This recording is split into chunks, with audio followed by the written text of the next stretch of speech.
Muchísimas gracias, Un placer, Laura Kenia, hasta que tengas mañana. un lindo comienzo de semana. Igualmente, gracias. Muy bien, bueno, parecería de ciencia ficción, pero ha salido la noticia hace unas semanas que Japón estaría preparándose para una eventual disputa territorial con extraterrestres. ¿Cómo? A mí, pues yo cuando leí la noticia dije, bueno, qué sé yo, Japón queda lejos, cuando acá de día, allá de noche, y viceversa. Imagínate cuando le decimos a ellos, mirá cuando los japoneses leen, en Argentina comen un brebaje hecho a base de sangre y grasa a la que llaman morcilla. Y vos decís, oiga, Japón, no se me meta con la morcilla porque armamos un despelote de la Gran 7. No le voy yo a discutir que ellos estén preparando una cuestión de extraterrestres. También hemos leído, hemos encontrado el porcentaje de un aumento en el avistaje de objetos voladores que no se han podido identificar como una aeronave, como una luz, como un cuerpo celeste, lo que fuere. Por eso estamos comunicados con Carlos Ferguson, ufólogo, que nos va a contar en principio de qué se trata la ufología. Muy buenos días, ¿cómo te va? Carlos, Nacho Guano y Santiago Russo, te saludamos desde el canal de la ciudad. Bueno, un saludo Nacho y un saludo también a Santiago, ¿sí? ¿Qué tal? Muy bien. ¿La ufología qué estudia? Bueno, la ufología como hobby en este caso, porque uno no está viviendo de eso, sino que yo en este caso personal son 44 años trabajando en ese tema y hace todo lo que es el estudio del fenómeno OVNI, entendido así como un objeto que no se corresponde con lo convencional, sin agregarle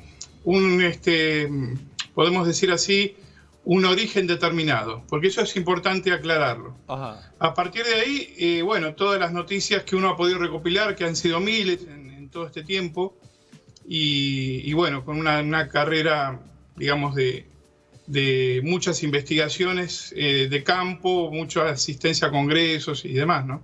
En términos generales, Carlos, entonces, cuando, por ejemplo, bueno, en los últimos días recuerdo que, si no mal lo recuerdo, el gobierno de los Estados Unidos desclasificó... El Pentágono. Pentágono desclasificó 3 avistajes en donde finalmente no pudo demostrar qué es lo que era que estaba volando. ¿Qué nos podés contar al respecto? ¿Qué informaciones tenés? ¿Seguías el tema? ¿Era algo que se sabía que se iba que cuando se desclasifiquen tal o cual documento iba a salir del tema? Contanos un poquito, por favor. Sí, cómo no. Bueno, esto se esperaba en cierta manera por lo siguiente. Desde el año 47 en adelante se han recopilado más de 3.600 informes de pilotos en el mundo. Yo hice un trabajo de los casos de pilotos de Argentina y esta investigación del tema de los pilotos representa una situación bastante complicada en cierto momento cuando hay un acercamiento de un objeto extraño hacia el avión, un seguimiento o la posibilidad de un curso de colisión. Lo que desclasificó el Pentágono fueron 8 casos, primero fueron 3, pero después otros más, donde claramente los pilotos de una base naval norteamericana, la Oceana, que está en Virginia, reportaron no solo la presencia de los ovnis, sino también la captación por radar. Esto, hay 2 casos donde hubo un posible curso de colisión y los pilotos dijeron tarde o temprano va a haber algún problema con este tema. Eso fue lo que alertó y lo que catapultó la noticia a Japón, y por eso el ministro de Defensa de Japón, a pesar de decir que descree en ovnis, que creo que es un error conceptual, porque uno puede decir que no hay extraterrestres, que el fenómeno ovni no es extraterrestre, pero lo que no se puede dudar es que hay ovnis. Claro. Entonces, a partir de ahí el Ministerio de Defensa de Japón alerta a sus pilotos, dado que hay una situación en vuelo a veces complicada. Nosotros tuvimos un caso espectacular con un piloto magistral en Bariloche, que en el año 95, el 31 de julio, tuvo un acercamiento a solamente 40 metros del ala derecha de su avión, de un Boeing. Y esto fue visto por observadores de tierra, por un avión de gendarmería arriba y demás. Es un acercamiento muy, muy milimétrico en vuelo.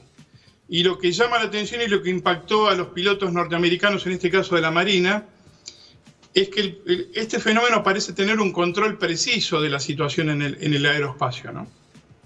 O sea, cuando vos decís, que, bueno, lo que nos traducís, que los pilotos dicen en algún momento va a haber problema con esto, es que se lo van a llevar puesto.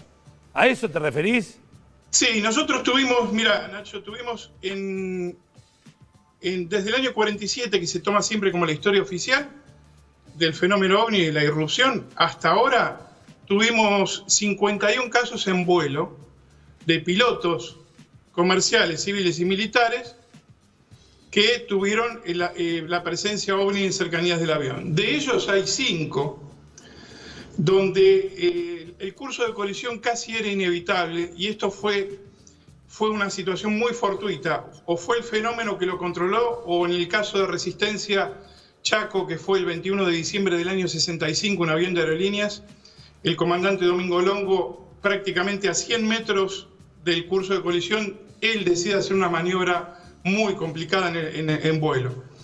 Esto ya es alertado, el tema de la seguridad aérea está siendo alertado desde hace más de 10 años por un ingeniero de la NASA, psicólogo también, el doctor Richard Haynes.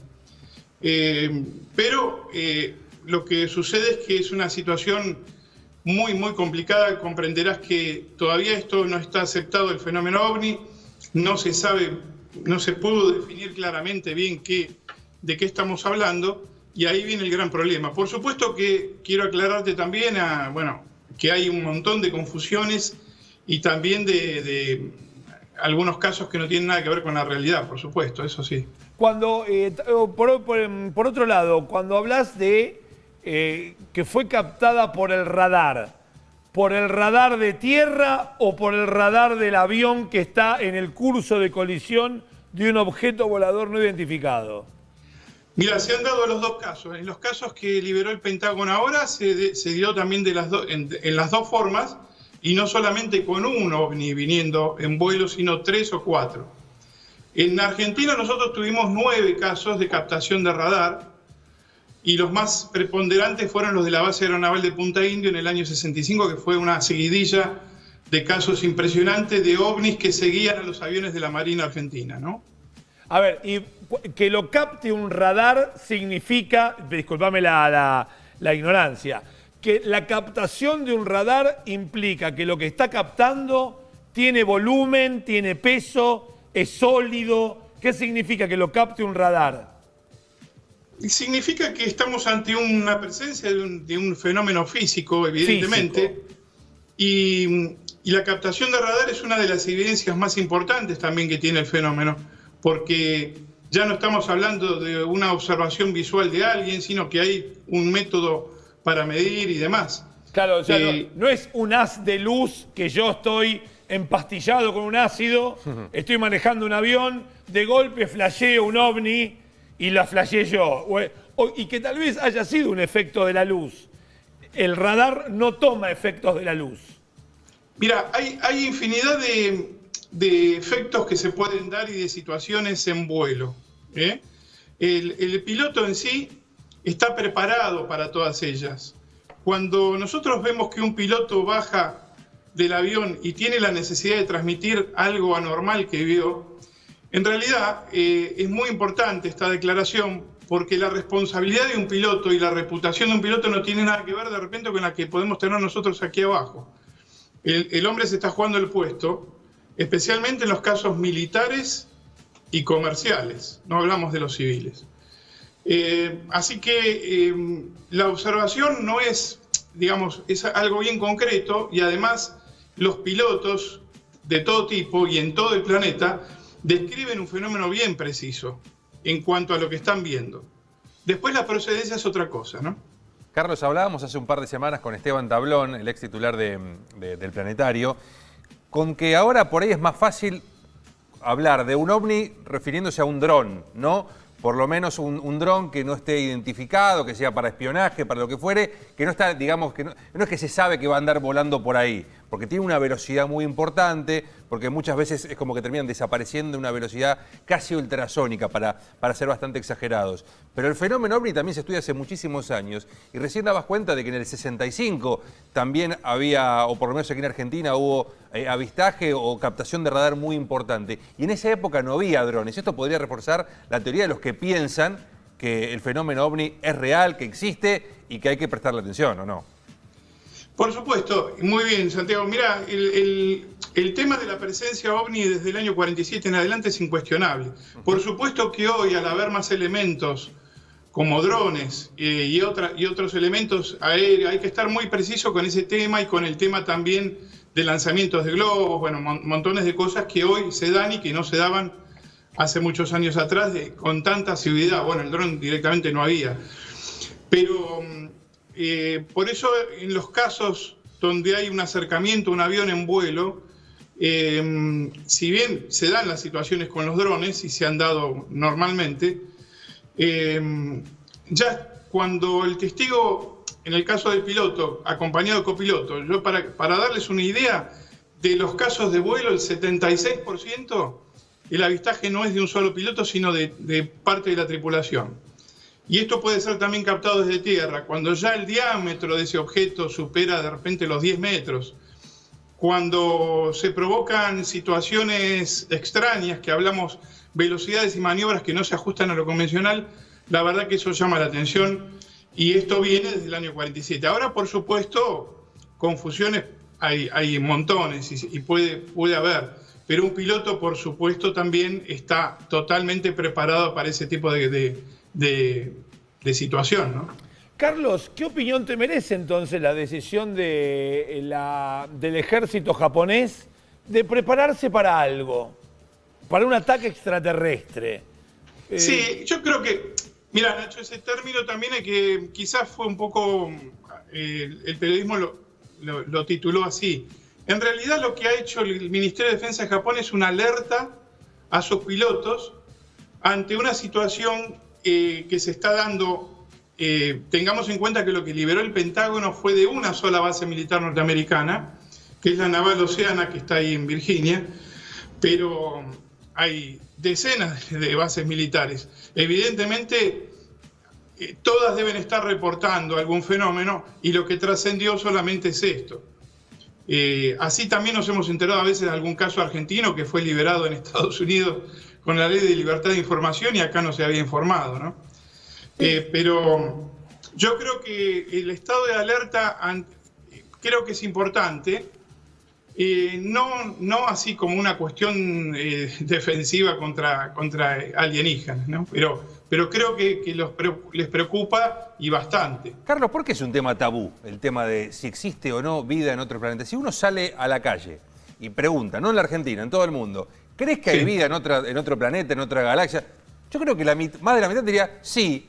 Entonces digo, ¿por qué es un tema tabú la presencia extraterrestre o de ovnis en el planeta Tierra?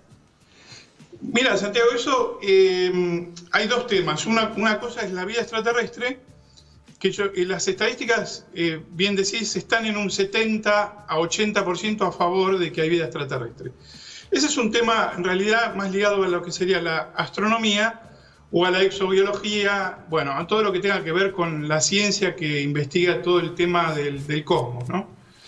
En ese cálculo de probabilidades había algún astrónomo como Sagan, que era dentro de los más escépticos el que daba una posibilidad de planetas que podían albergar vida dentro de nuestra galaxia, una en las 300.000 millones de galaxias, de 1 millón de planetas con vida. Y era el más escéptico de todos. Ahora, la cuestión viene complicada por el tema OVNI, porque generalmente se ha asociado, y en general hoy no el público, y en general tampoco no los medios de prensa, pero sí la parte de negadores de la cuestión del fenómeno, están siempre afirmando que cuando nosotros hablamos de ovnis, hablamos de alienígenas extraterrestres. Y eso está bien, es un error de concepto. La palabra ovni significa otra cosa. lo no identificado justamente no es el objeto que se ve. La gente describe muy bien lo que ve. Lo no identificado es a dónde desaparece ese objeto cuando se va.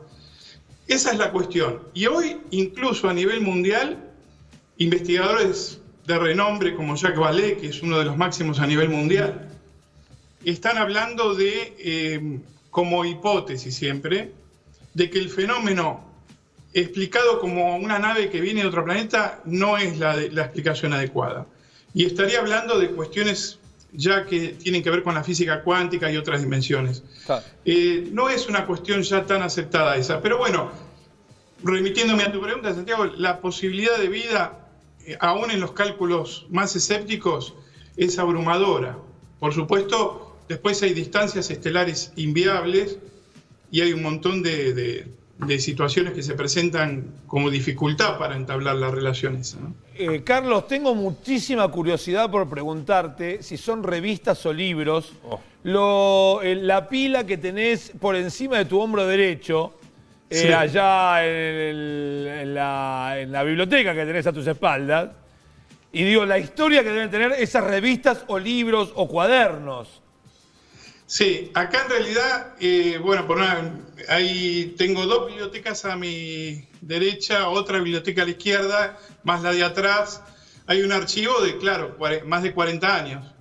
Hay libros, acá hay revistas principalmente, pero hay libros de todas partes del mundo y material que he recolectado durante todo este tiempo. Sí, sí. Te digo, muero por el aroma de alguna de esas revistas. Te digo, ¿te es muy difícil darte vuelta y sacar una? ¿O las tenés ordenadas por temas? No, hay distintas. No, las de arriba, las de arriba, las de arriba. Las que están... ¿Estas? ¡Sí! Bueno, acá hay de todo, ¿eh? A ver, ¿qué tenemos ahí? Mostrarnos la tapa. Ahí tenemos, por ejemplo... Ahí tenés. Cuarta dimensión. Buenísimo. Estas son colecciones de revistas ¿De qué que año es? permitieron, en cierta manera, armar un archivo importante que lo he podido condensar en un libro. Son 2.000 casos de aterrizaje en Argentina, de los cuales hay 400 casi casos que son confusión y fraude. Y después tenemos de los 1.600 que quedan, un sistema de calificación que le apliqué, que es internacional, y me llevó muchos años hacerlo. De ahí nos quedan 150 casos que son los más importantes, los casos de ser irreductibles, ¿no? ¿De qué año es esa revista? Estas revistas estamos hablando del 1977, 78, 80. ¿Algún teléfono de alguna novia vieja, de algún amigo no te habrá quedado ahí, no? Revisás a veces, mirá si te encontrás con un montón de billetes de $1. Mira, puede haber cualquier cosa acá, pero... A Carlos, te agradecemos enormemente, te mandamos un abrazo enorme. Bueno, gracias a ustedes, un saludo grande. Ahí Gracias. estamos. Nosotros nos vamos a un corte entonces.